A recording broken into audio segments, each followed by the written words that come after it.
Today I'm going to demonstrate how to prepare finals night. Now, we've all been there. Exam time, crunching. You need to spike up that coffee a little bit. So here's what we're doing. We're going to add in 2 parts of tequila. We're using really cheap well tequila, and it doesn't really matter what tequila you use because the coffee is going to kind of subdue the taste.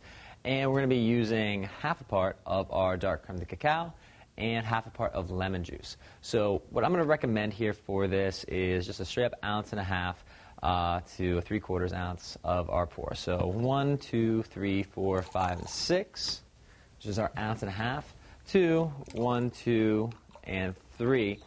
So we do have a lot more alcohol in here than normal, but this is finals night. We've got to prep. So we're going to add in a couple splashes of our lemon juice, just like so. And then we're going to top the rest of it off with our coffee. All the way to the top.